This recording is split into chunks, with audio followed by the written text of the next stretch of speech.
హరే కృష్ణ, అందరు ఎలా ఉన్నారు? ఈ రోజు నేనైతే నా ఫ్రూట్ ప్లాంట్స్ ని రిపోర్ట్ చేస్తున్నా. మీలో చాలా మంది అయితే ఈ బ్లాక్ టబ్స్ గురించి అడిగారు. ఇవి వచ్చేసి ఈచ్ 100 రూపీస్. ప్రతి టబ్ కి నేను ఇలా సెంటర్ లో 4 to 5 హోల్స్ అయితే పెట్టుకుంటా, చుట్టూ అయితే పెట్టాను. ఎందుకంటే మనము స్టాండ్ మీద పెడతాం కాబట్టి వాటర్ పడి రస్ట్ పట్టుకుండా ఉంటుంది సెంటర్ లో హోల్స్ పెట్టుకుంటే. ఈ బ్లాక్ టబ్స్ చాలా బాగుంటాయి, అలాగే ప్రైస్ కూడా చాలా తక్కువ. నేను లాస్ట్ టైం పెట్టిన బ్లాక్ టబ్స్ వచ్చేసి 3 years అయిపోయింది, చాలా బాగున్నాయి.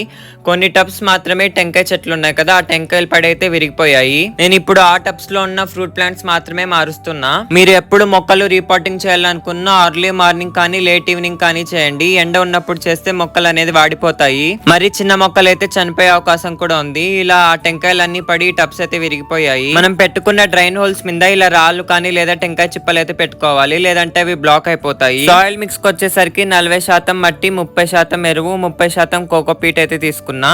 నెక్స్ట్ వీడియోలో వాటిని ఎలా నాటానో చూపిస్తా.